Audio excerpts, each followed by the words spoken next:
Good. How are you doing?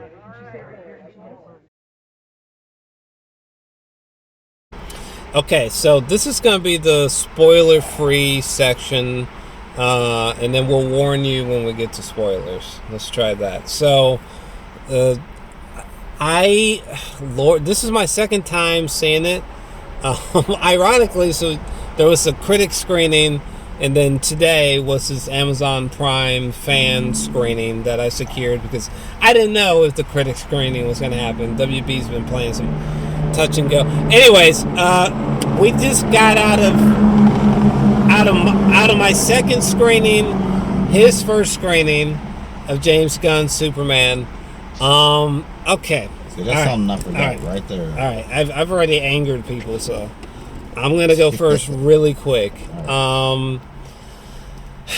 I think it's a good film. I'm a fan of James Gunn. I enjoy James Gunn's work. I gave his Suicide Squad a 10 out of 10.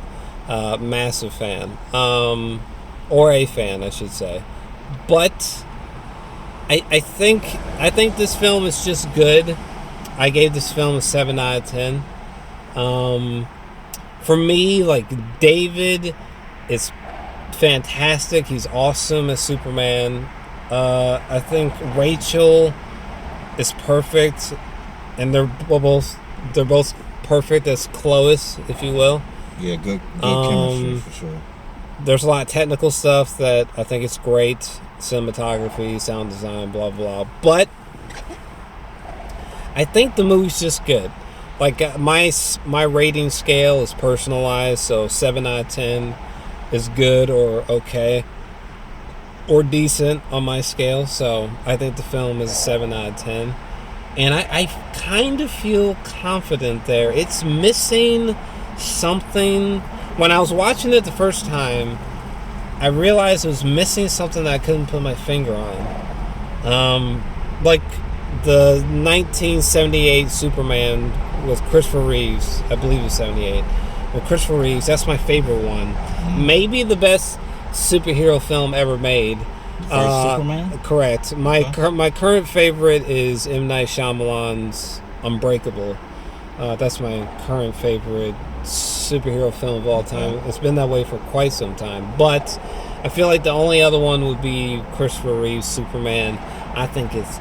I watched it like, I think a year or two back in 4K. 2K, but whatever. And it was just a magical dream experience. And this was just like laptop. I can't wait to catch it in theaters. But the first Superman, goodness. But what was it when Superman and Lois are outside this building, and they're like flying up or something? And she's like, "You got me, but who's got you?" You know. It's there's too much like Guardians of the Galaxy style DNA inside this film. Like a lot of the humor, a lot of tone, and the weird lighting that does, honestly, it does feel similar to Ezra Miller's terrible Flash, unfortunately. You think it? Okay. And the plot is weirdly as busy as the Flash, unfortunately. I can see that. Yeah. I can agree with that. Because in my YouTube short, basically I said that the film is more of a DC Universe introduction than a standalone Superman film, which is why I'm rating it so low. It seems like also like how the Flash was. It's kind of like a homage, like paying homage, like yeah. That's what it kind of feel like. So I understand that correlation with those two films. Yeah, for sure. I can see what you're saying. It just I wish, and a lot of people have been saying like, oh well, James Gunn has been saying this whole time this will be the introduction to the DCU, which okay, but clearly I think I think less a less is more approach would have been more sufficient. There's like, you know, there's this like morphing guy who can like turn his hand into kryptonite, and then there's Hawk Girl, and then there's Lex Luthor. There's Jimmy Olsen. There's this honestly dumb chick that's like obsessed with Jimmy Olsen. It's not enough time. The selfie chick. I'm just gonna call her a selfie chick. And that's all she was doing. There's the giant kaiju. You know what I'm saying? There's Ultraman. You know, there's Mr. Terrific. It's like, Jesus Christ. He's juggling so many different ideas. I just wonder. It just makes the film seem busy to me, which kind of took me off guard. Like, I love Man of Steel, all right? I'm not a Zack Snyder super fan or a cultist, but I do like Zack Snyder. He's made multiple things that I like or love, and his Man of Steel, not only do I think it's a superior Superman film to this one, I gave Man of Steel 9 out of 10, and I still feel confident in that. I still feel confident in that.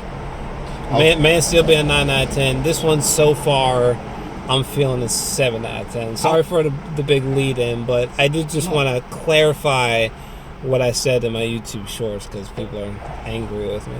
I was thinking about Man of Steel while I was watching this, and I was like, when this ends, when I go home, I want to make some food, and I'm going to watch Man of Steel. I want to watch Man of Steel. It's not saying this movie wasn't good, because this movie was good, but...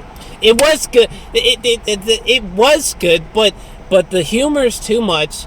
It felt like a marvelization of Superman, and that's just bizarre to me.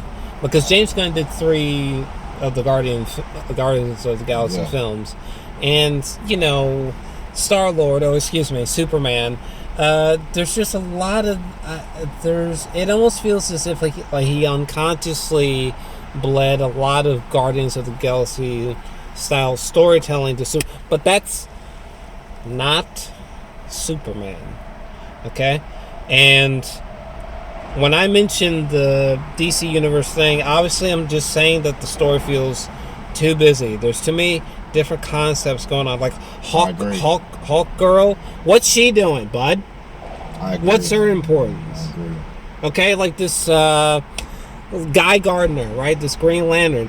Like, he's cool, to be honest with you. I get that, like, he looks silly and over the top.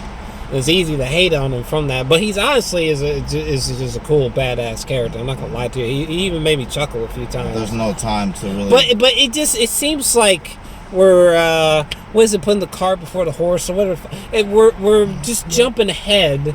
We're almost basically doing what Zack Snyder messed up on, where we have Man of Steel, which I loved, and then we're just at BVS, technically adjacent Justice League, and so like, what?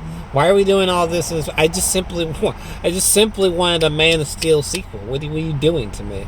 And I feel like James Gunn has done a similar thing here. It's just the only catch is that I like the film.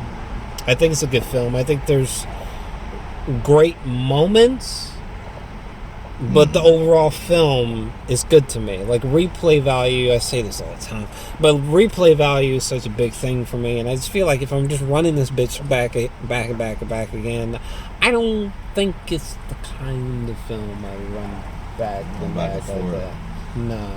Yeah, I'm still coming off the... you've only seen it one time. I'm coming off of Avalanche for the first time, and it's more so a nostalgic thing.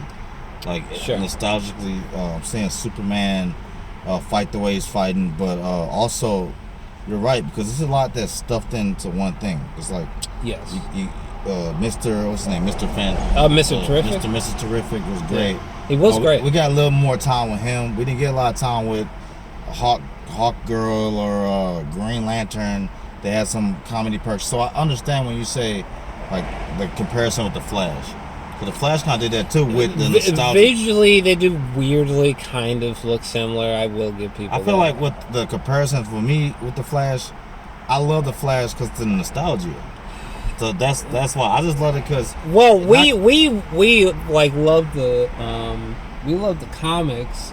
We love the DC universe. Am I wrong to say that we both love DC universe more than Marvel? No, you're not wrong. No, I just had this conversation, but no, You're not wrong at all. I keep looking back here because I have a. Ironically, I'm gonna see if I can find it really quick. Oh my God! Oh, that was probably loud on You the did mic. not- I hope I didn't blow anyone's eardrums out. I'll just edit it out. You Sorry. just. Oh yeah, the Lord. Yeah, See, I forgot I had this like just thrown in the. In yeah, the at back. the right time. Look at that. Just thrown in the back of my car. This was given Just to happened me. to be on the flash. This was given to me on I think Christmas or one of my birthdays. I can't remember. Man. This was years ago, but Chris. But yeah, I somebody was like, "Do you read comics?" I definitely read comics. I was so happy when I got this guy. A lot of my comics are hours away at my parents' house, unfortunately. Yeah. But yeah, definitely read the comics. I like this Silver Age Superman. Let's make Superman crazy, wild, exuberant. Like the movie's never boring, for example. Yeah, he's more talkative. He's more personality to him. But Not that Henry Cavill didn't. So I think David is, again, I think he's awesome as Superman. Almost eerily perfect. I won't lie. I think as a actor, definitely better than Henry Cavill for sure.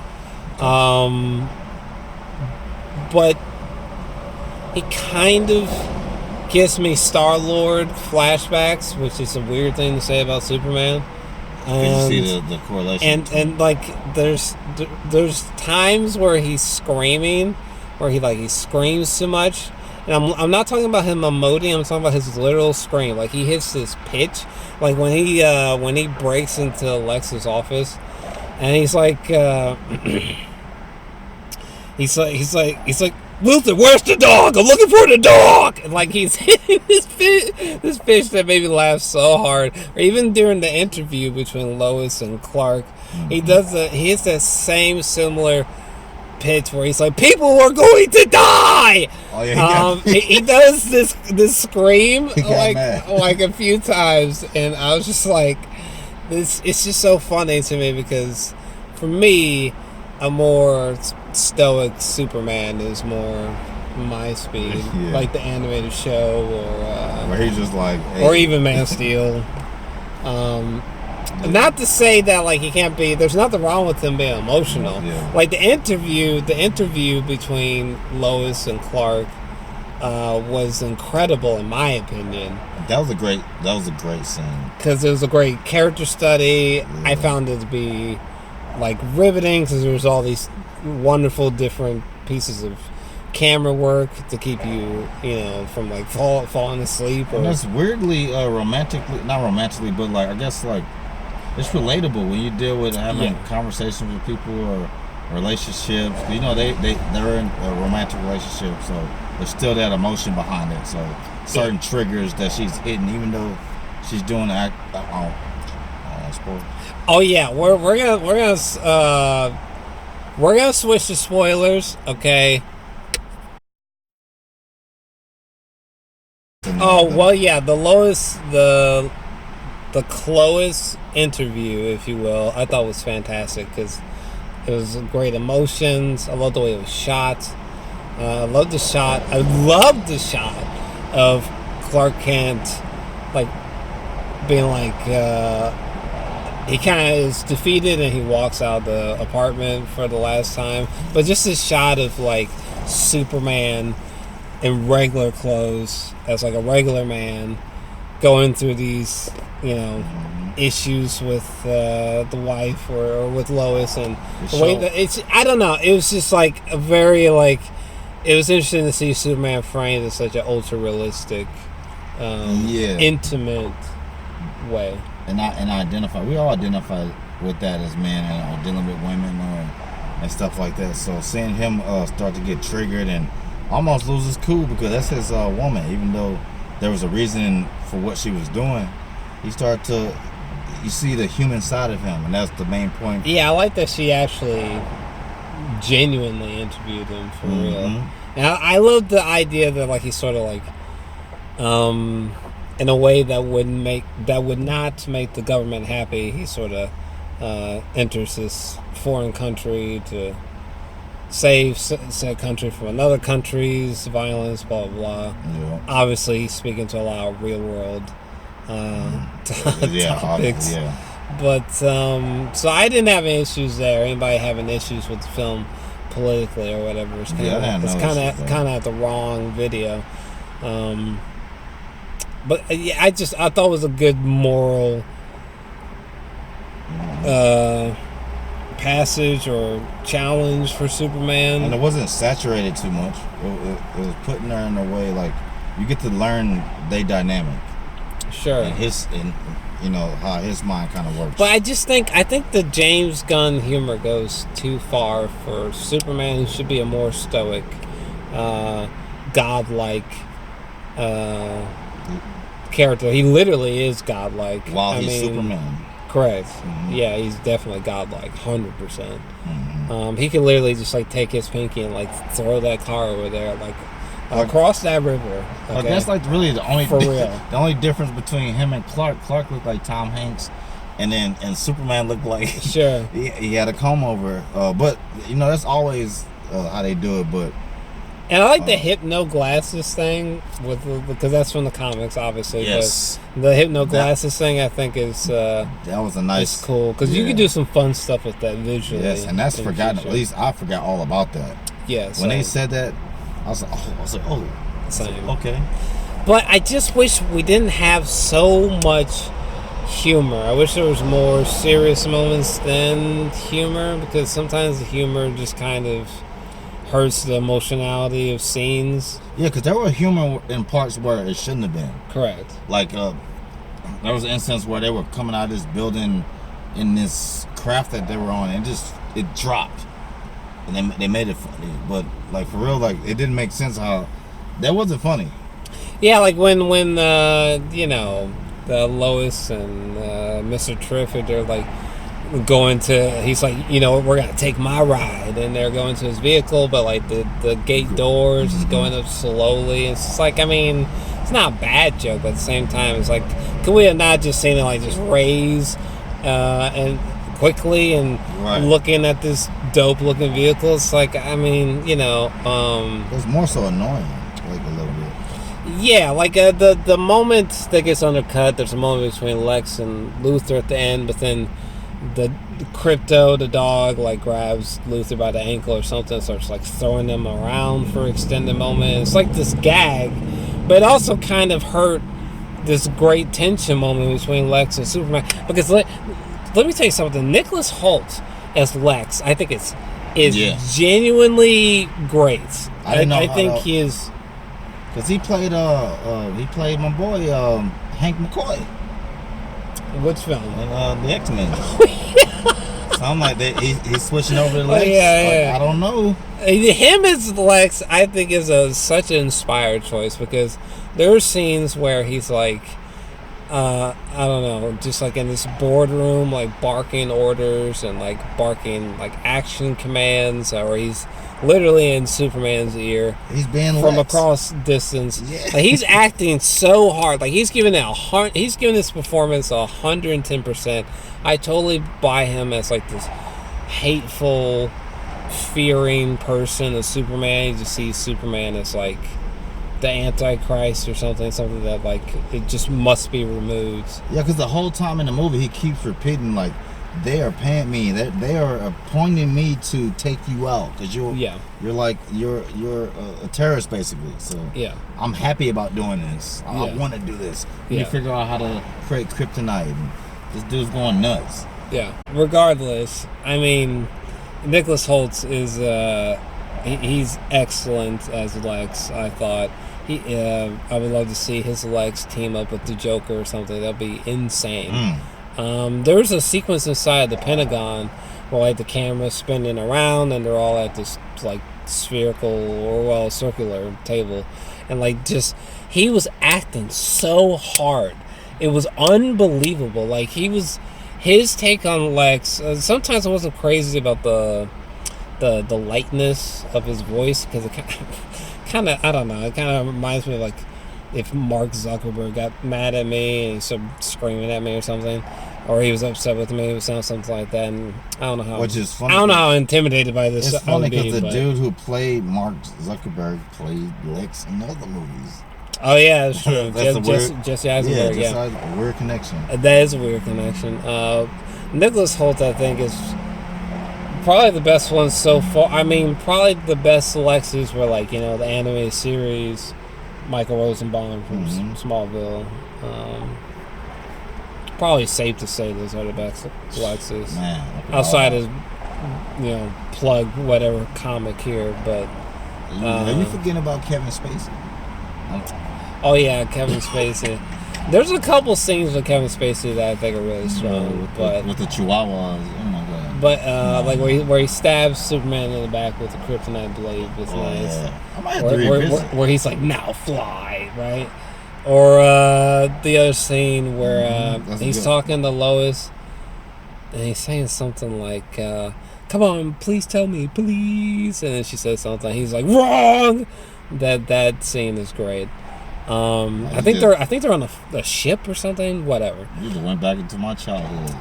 Whatever. But back to this Superman. I think there could have been less of these. I think there could have been less of these other DC Universe characters. I don't think that we needed the Justice Gang. Okay, I don't think. I wish we had more scenes with the parents, Ma and Pa Kent.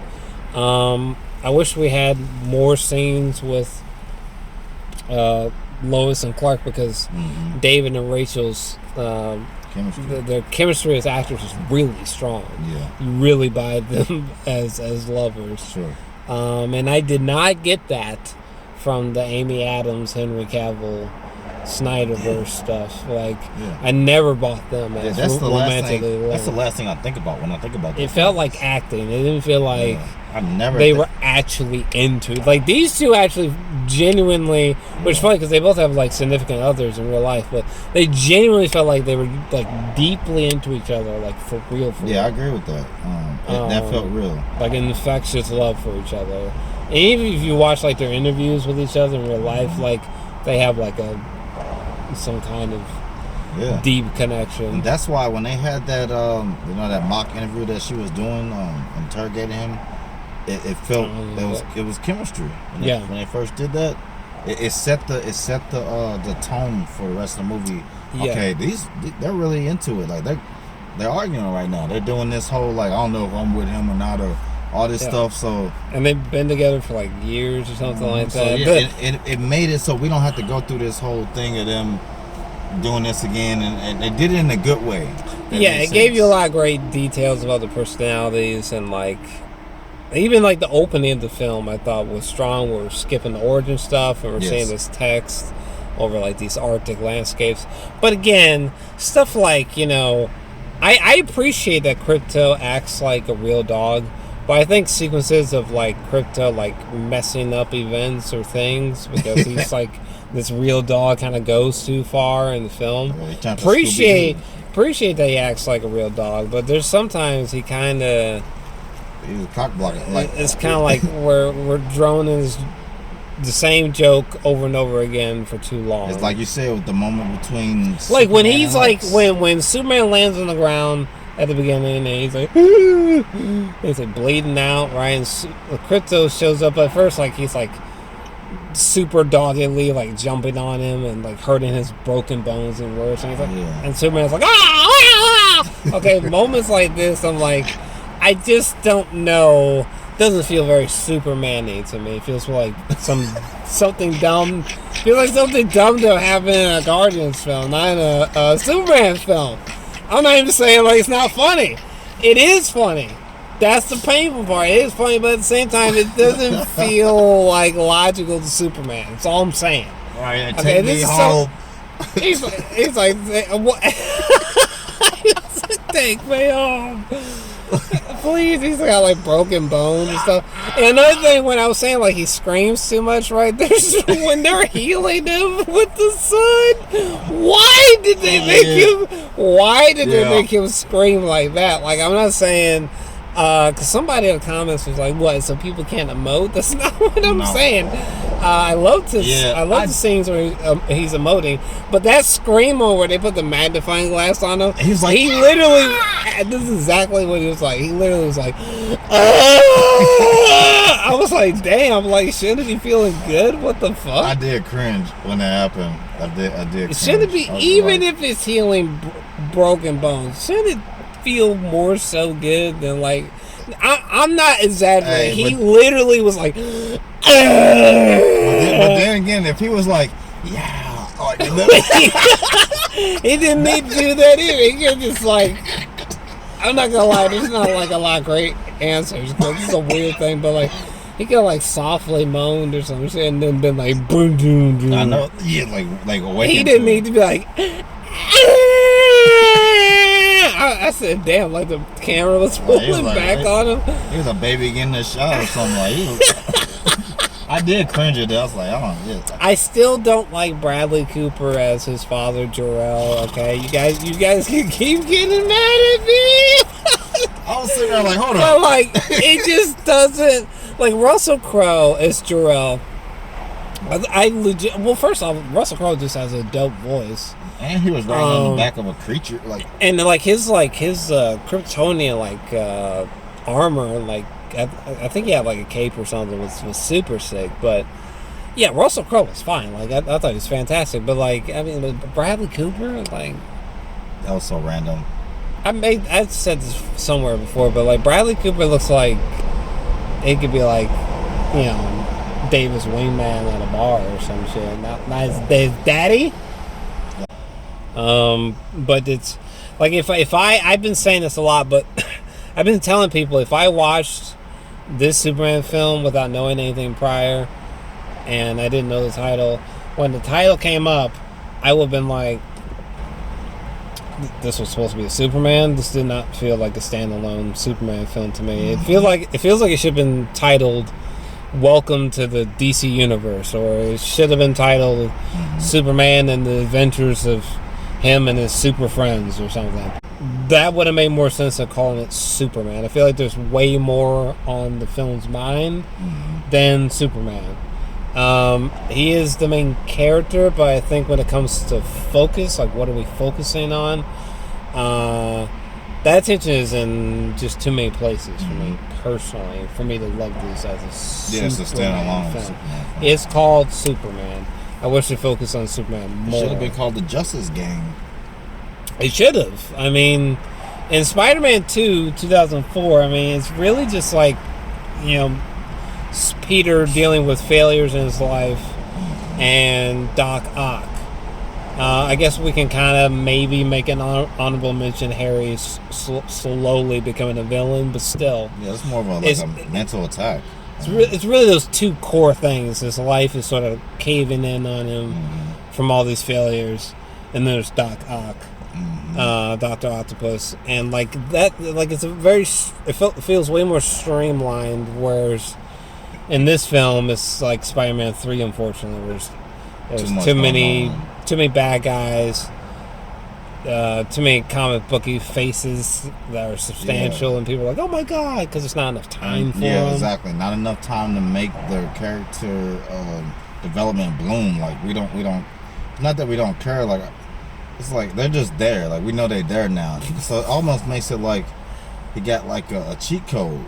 Like it's not, like you said, it's not a standalone Superman film like with Spider-Man. No, it almost feels like a bunch of random days and moments from like a Justice League or a knockoff Justice League Superman not film. Even a Justice League. And Superman feels like we should be looking at the teenage version of Superman or something. Like he's a bit immature, or just again, like I've been saying, not as stoic or fearless or overconfident or godlike. Could you like I can't wait to see Resurrection of the Christ, right? From Mel Gibson. So like, could you imagine? I'm just saying. Could you imagine watching 2004's Passion of the Christ and some of the style of humor that they do with Superman here, they do with Jesus and Passion of the Christ? Like it'd just be awkward. Oh yeah. The humor feels misplaced. Like Superman is supposed to. Ironically, Jesus and Superman do have weird connections, but yeah. That's why when it comes back to what you said, like I do look at DC.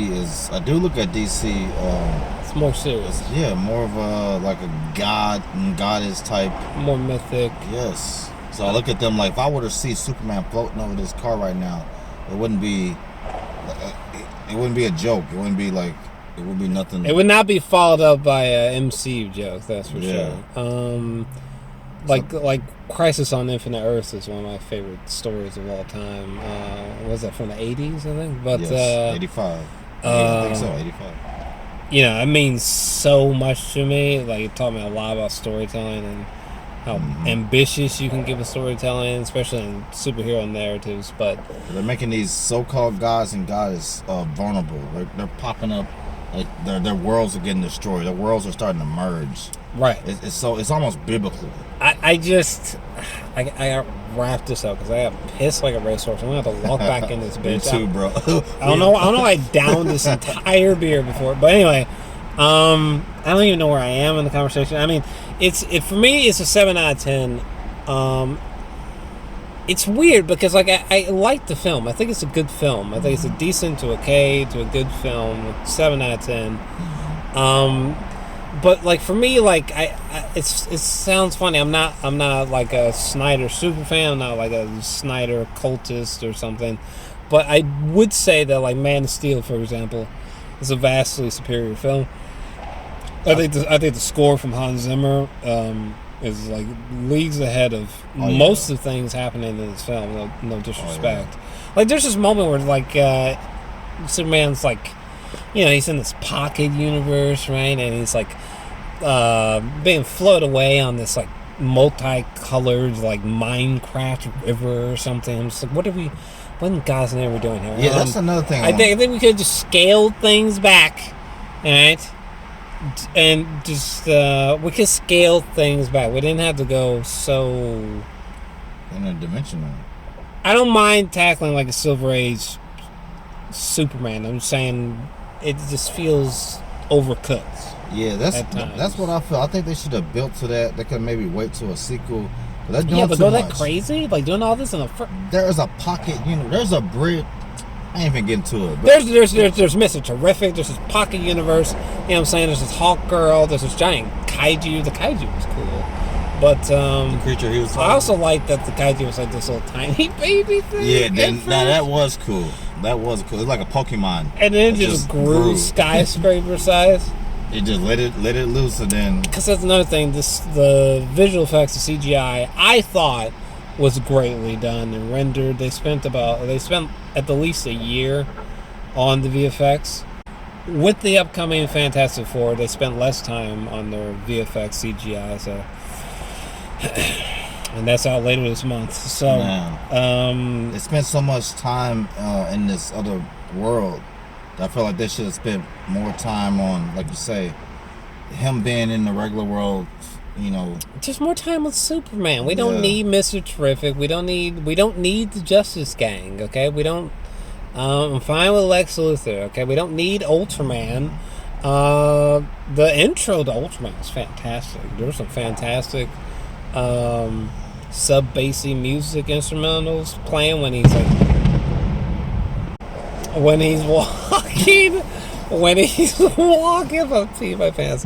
When he's walking, power walking through these portals, his introduction was dope. But at the same time, Ultraman also feels too much, and then he's also some clone of Superman. I'm Jesus Christ, and then he's trying to be thrown into this black hole from Superman. I'm just good Lord, we're just really just ADHD all over the place right now. Yeah, it started to go all over the place. Well, I was just it just felt like the movie. The movie felt like sure Superman is the main character, but the movie weirdly felt more so as a setup for the DC universe. And I get that you guys are saying he reportedly said that he's trying to set up this movie. Okay, fine, but it took it too far clearly for me. Yeah, just take your time. Take your time. A lot of these characters and concepts we're exploring could have happened like in movie 3 or something. I guess I would have wanted a more less is more approach. It's just Superman, the main baddie's Lex. There's not all these other characters. There's just like people pertaining to like the Daily Planet, Ma and Pa Kent. There were too many people. Like the people in the Daily Planet got into the ship and started flying around themselves. Yeah, because then you got awkward moments like Jimmy Olsen and this dumb chick, this selfie chick. You get awkward moments like this, and we're like, I feel like we're almost halting the plot here to try to be like funny, but arguably we're advancing the plot forward through this exposition. Yeah. But I like the film. I'm not crazy about it. I'm not I would be lying to you if I said like, oh yeah, I'm gonna watch this as much as Sinners or 28 Years or Warfare. It's not gonna happen. After the second screening, honestly, like I'm good on it for quite some time. Months could go by. I could easily not feel a need to watch it again. It's not that kind of story. Like there's just certain things that they just don't entirely feel Superman. They feel awkward or too silly or corny or something. Like there's a moment where Ultraman like blasts his eye beams into Superman's eyes, and like Superman has like these it's not permanent, but he has like these red rings around his eyes. Things like that. I just felt like not crazy about how this looks visually. Like in the first Spider-Man. 2002, right? I think it's 2002. It came out 2002. There's a sequence where they're like in this like big garden or something like that at night, and the Green Goblin is beating the everlasting Jesus out of Spider-Man, and when he's done, like Spider-Man is like torn to tags. He's got like blisters and like blood dribbling over here, and like the suit's rigged here and there, and even that looks fantastic. If there's like a 12-inch resin statue right now that looks about it, I'd buy it from this moment that I'm talking about. Like that looks great. Those are practical effects too, and everything. Yeah, that looked great. And there are certain CGI moments that did make me be like, oh goodness. I wish we had more practical shots. There's practical shots of Spider-Man in the Sam Raimi first 2 Spider-Man films that are genuinely like remarkable looking back. It's like, wait, what? Like when like you see certain shots of like it's like literal like Toby or someone in the Spidey suit like swinging into the frame. You're just like, it just has a lasting power, you know. There's some I do love The Matrix Reloaded, but there's some awful CGI. Awful. At least, yeah. The fight with the 1,000. I love The Matrix Reloaded, but there is some like awful CGI, and there was some CGI in this Superman film where I was like, I just looked away for a second, and then it improved, and I just let it go. But you know, they're trying so much. Yeah, again, like the guy who like morphs, and like he can turn his hand to kryptonite. And it's like, aren't you just like Drax? He's like a regular guy. His voice, he was just a regular guy. He was, but the way he was just talking. Look at my baby. And then like Superman has to like care for this little goblin baby. Oh my God, bro. He's floating on this Minecraft river, and then it's like I feel, and then it keeps hitting that one scream where he's like, people are going to die. And he kept doing that pitch scream that we could have done less of. But like the suit was cool. The Superman suit was cool. Like I loved the way that the blue and the red popped. They had the S on the back of the cape. The blue looked like some like candy blue, something like it was really interesting under certain lighting. I don't want to piss my pants, but at the end of the day, I thought it was a good film. I'm just not crazy about it. Okay, I just wish that there wasn't as much Guardians of the Galaxy style stuff, and boy Gunn. There's too much of those ingredients infused in this Superman story, and it's not wholly solely a Superman standalone film. The film's called Superman, in which the spotlight was wider on Superman than these other DC Universe elements or characters. And a lot of these characters that they threw in there, I forgot about these people. I forgot about that version of Green Lantern. Oh yeah, sure. Hawk Girl, we know about her. Mr. Terrific. I forgot. I've seen him vaguely before, but I'd be lying if I was like, oh yeah, I know all about that character. I remember him in some Alex Ross, some of his comics. But yeah. It's just like they, like you say, they kind of threw him in there to kind of hold up the. It doesn't have to be Superman holding up the entire film. Like, it's a fun film. It's not a boring film. It's an entertaining film, but it also it doesn't have a lot of depth. It doesn't have a lot of that like richness that you get from Batman Begins or Spider-Man 2 or yeah. Those movies. This sounds bad, but even The Incredibles, the first Incredibles, is better than this. Molly Wops this film. In fact, the first Incredibles 10 out of 10, probably 11 out of 10. Better than this film. And Incredibles is an old film. I can't hold you. Incredibles like 2004 or 2006. It's going to be better than this upcoming Fantastic film. Well, Fantastic Four film. You think it's going to be better? The Incredibles is going to be better than this upcoming Fantastic Four film. I bet you cash money on it. Why is this happening? I'll put my cash app on the screen. It's 2025. I gotta go take a piss, people. But 2025. If something more comes to mind, we'll say it. I'm gonna have to do a lot of editing in here. Goodness, we've been all over the place. I think I give it an 8 because it was a lot of nostalgia. I want to give it an 8. I'm not gonna rewatch.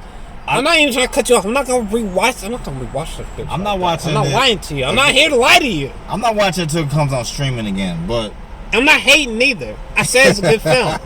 I don't think it's masterful. I don't think it's 10 out of 10. No, I really it's don't. not. I don't. It's my nostalgia for me. Man of Steel was way harder. The original Superman film, as dated as some of you Gen Z bastards are gonna, the first Superman and Man of Steel, I think, are far more superior. I kept thinking about the Man of Steel while watching this. I was like, man, I need to go back and watch Man of Steel while I'm watching this movie. There's most from the Flash, a television show, where if you took certain episodes and strung them together, are more enjoyable within this film. But I honestly loved the Flash, and I gave it like an 8 out of 10. The series? Yeah, the series. I gave it like 8 out of 10 for a bit, but I think it was up until like season 4 or 5 they went real wrong, and then they crashed and burned. But prior to that, it was when it was right before the Flash started doing, what was it? He started doing too much of that time travel bullshit, okay?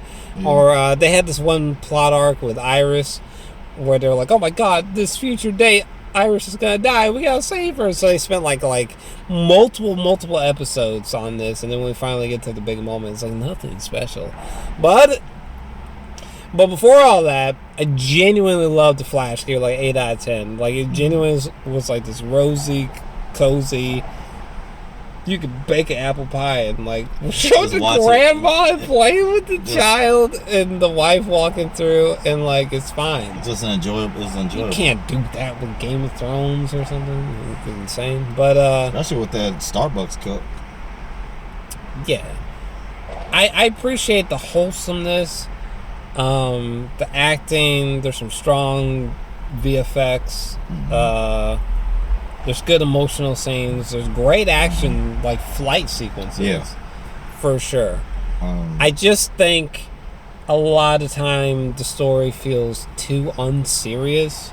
And there's too many jokes that interrupt moments that could have been seriously and emotionally impactful. Like the dog,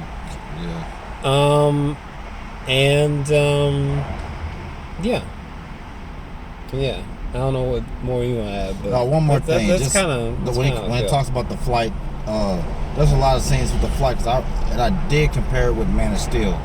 Flight sequences? Yes, because there were a lot of flight sequences where they would just go right on his chest and his face. Oh, they do something with the camera that I thought was fantastic. Like, when they were fighting that kaiju, I loved it. Like, there was a moment where Hawk Girl was on...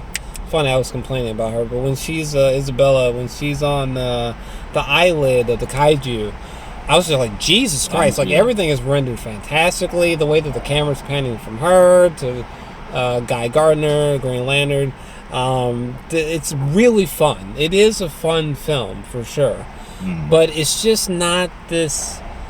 it's not like Batman Begins or like the first X-Men movie from 2000, I think, or it's not like Spider-Man 2 or Incredibles or the Spider-Verse films where there's this masterful feeling that almost seems to stem from the first frame and throughout. You feel like you're in the presence of something masterful. I don't get that vibe from James Gunn's Superman, but I don't want to say just burn the DCU down. I would be interested in the Superman sequel. Yeah, because where does it go from here? Yeah, I'm really curious what's going on with the DCU Batman, because this is supposedly supposed to be different from the Matt Reeves, Robert Pattinson Batman. Yeah, they're not in the same universe. Yeah. Supposedly. But yeah, I think I'm interested to see what else we got. I just it's weird. It's a good film, but I feel taken aback because I was hoping for a home run. Man of Steel's like Man of Steel has always been a 9 out of 10 for me. I really love Man of Steel. It's kind of weirdly inaccurate to Superman. It's very melancholy. It's very dark, quite literally. It's not really Superman, but it's a great Superman film. The score, Henry, the action sequences. Man of Steel slaps. Besides him letting Kevin Costner get sucked up by a tornado. Yeah, I didn't like that. But there's a sense of spectacle, like the opening on Krypton. The Man of Steel is so fantastic. That opening is like, come on now. That opening.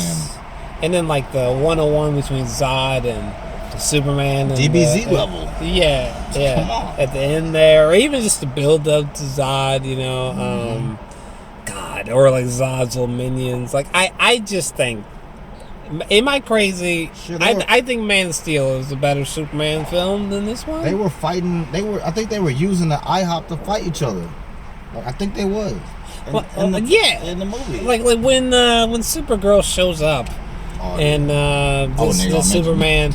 I'm not even saying that's bad, but like she's just like calling Superman a bitch, and like she's here for like a hot second, and there's this extended moment where she's like literally is being beaten onto the ground joyfully by Crypto, and it's just, I don't know. There's just so much going on. I just wish we kept the spotlight just a little bit more focused on David as Superman. When it comes to her coming in the film, I do see, because when I used to watch the Superman animated show, cartoon back in the day, she was kind of annoying. She was like a teenager. That he had to like make sure she was on point. Which is fine. They kind of put that in there a little bit, but it's like with the Batman. I love the Batman, but when the Joker shows up, I'm like, did we need to get to this already? Yeah. Like, they need to do that. We need to do all that. The Riddler was going hard as hell. I know they did not need to do that. They did not need to do that. That's a whole other subject. But anyways. We're gonna get, is there anything else you want to add about the Superman? Because this was your first time. This is my first time. I'm gonna give it because of nostalgia. He saved the squirrel. He saved the squirrel. That scene where he saved the squirrel. Oh my God! I did stop for a squirrel the other day. I did stop my whole car. I love that scene. I get it. I get it. He said yes. I love that scene. The scene where the kaiju's like is about to step on a child, but like he like holds up that gigantic foot. So cool. Or even when he saves the little girl from like there's like these gas canisters that are like exploding around her or whatever, they're yellow. Like it's a good time. Yes. I just don't think it's the one. It doesn't surpass what came before it. No. And yet, like Jor-Els said, I had a great time with this movie. Nostalgia. That's good. I loved it. I had a great time watching it. I was on the edge of my seat the whole time. That's it. Of course, there are things like that I nitpick with, but overall, watching the movie, it was a good time. If you haven't seen it, you gotta go watch it. I had a good time. Like, I love Lex. Nicholas Hoult was great. He may be one of the best parts of the movie. And he was going hard. There was like veins pumping through his neck and face talking about Superman. Like he was dead serious about taking Superman out. Okay. Yes, and it gave that old Lex from the cartoon feeling. Like I want to kill Superman. that was over anything. The Fortress of Solitude was cool. Yeah. By the way, I enjoyed that. The soup robots. Yeah. Yeah, that's all I got. I got pissed.